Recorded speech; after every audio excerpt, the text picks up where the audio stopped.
اب یہاں پر ایک بات سمجھے، جہاں متصوفہ نے ایک گمراہی کا باب کشید کیا اور وہ کہتی ہے کہ دیکھو شریعت اور ہے اور طریقت اور ہے۔ اس کی بنیاد بھی صرف ایک حضرت خضر ولی تھے، شریعت اور طریقت اور۔ کیسے؟ کہتے ہیں حضرت موسیٰ شرعی نبی تھے اور حضرت خضر جو تھے یہ ولی اللہ تھے، یہ صاحب طریقت تھے۔ تو جو شریعت طریقت ہے یہ شریعت کے خلاف ہے، اس لیے حضرت موسیٰ علیہ السلام وہاں گئے طریقت سیکھنے کے لیے، لیکن وہ شریعت کے خلاف تھی تو حضرت موسیٰ اعتراض کرتے رہے۔ اس سے پھر آگے پورا ایک گمراہی کا باب ہے۔ بنیاد یہ رکھ کے اب پیر صاحب ہے، پیر صاحب سب کے سامنے بدکاری کرے گا، شراب پیے گا، نماز ایک نہیں پڑھے گا، بھانگ کے نشے میں رہے گا، اور اس کو کہو تو کہتے ہیں نانا یہ طریقت ہے، یہ شریعت نے یہ کیا ہے طریقت۔ دیکھو حضرت موسیٰ جیسا آدمی وہ طریقت کے راز نہیں سمجھ سکا، تم کون ہوتے ہو؟ اور اسی سے پھر پیر کہتے ہیں کہ ہم نماز مدینے میں پڑھتی، داڑھی منڈا ہے، اے جی راز ہے، اس میں کوئی اسرار ہے طریقت کے۔ یاد رکھو یہ گمراہی کا باب ہے۔ اگر اس واقعہ کو دیکھا جائے تو یہ واقعہ خود اس طریقت کی جڑ کاٹ رہا ہے۔ اور وہ کیسے کہ حضرت موسیٰ پیغمبر ہے، حضرت خضر نبی ہے، حضرت موسیٰ کو اللہ نے وحی کے ذریعے بھیجا اور عبدا من عبادنا کہہ کے بھیجا، لیکن اس کے باوجود جب حضرت موسیٰ نے بعض امور کو خلاف شریعت سمجھا تو حضرت موسیٰ باوجود اس کے کہ اللہ نے وحی کر کے بھیجا تھا، حضرت موسیٰ نے پھر بھی ڈنکے کی چوٹ پہ اعتراض کیا۔ کوئی سمجھے کہ نہیں؟ اور اس میں اللہ نے یہی مسئلہ بتایا، جتنا کوئی سوفوڑ ہو، جتنا کوئی نیک ہو، اگر شریعت کے خلاف کرے گا تو صاحب شریعت کی ذمہ داری ہے اس پر ٹوکنا اور اس پر رد کرنا۔ سمجھ گئے میری بات یا نہیں؟ دوسرا کہتے ہیں جی کتب ابدال،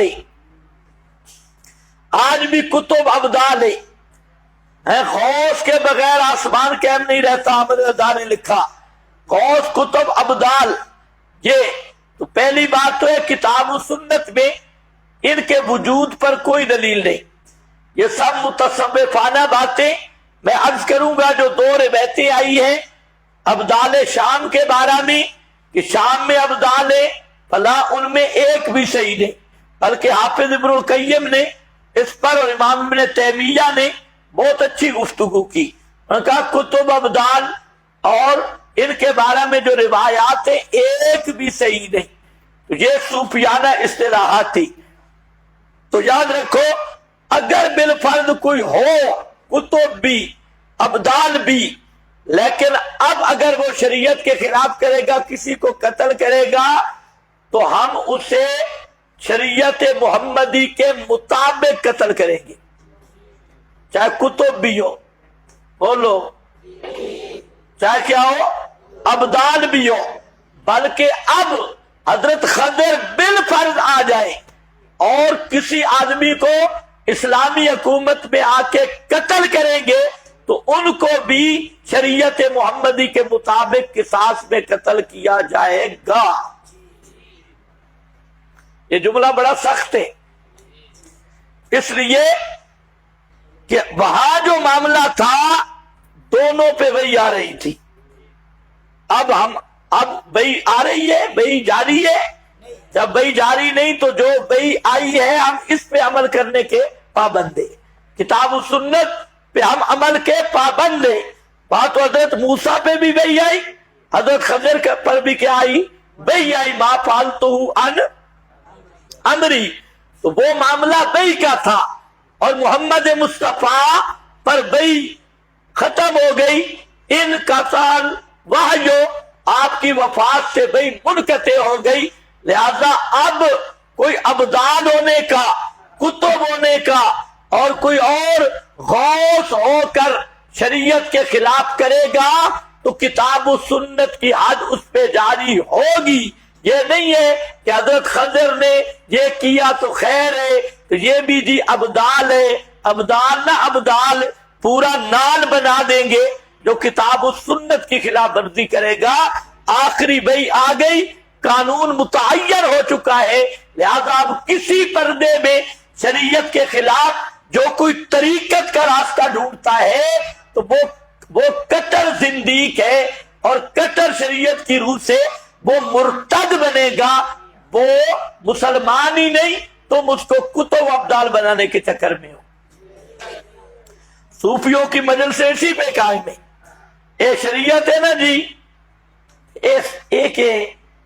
ایک طریقت ہے، اور بین اسی طرح اے شریعت ہے نا جی، اے سیاست ہے، سیاست شریعت سے ہٹ کرے۔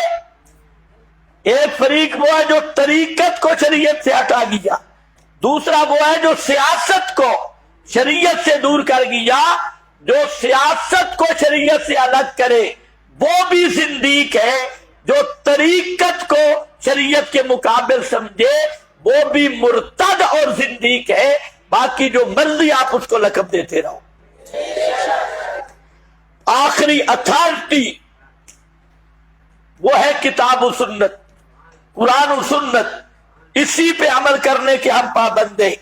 خبردار آج آپ سمجھ نہیں رہے، یہ پوری دنیا ایسے ڈھکوسلوں پہ قائم ہے۔ حوالہ دے دیا، آپ کسی بریلر للہ سے یہ واقعہ سنے آپ کے کان کھلے کہ کیسے کیسے وہاں سے ملفوظات برآمد ہوتی ہیں۔ خیر آؤ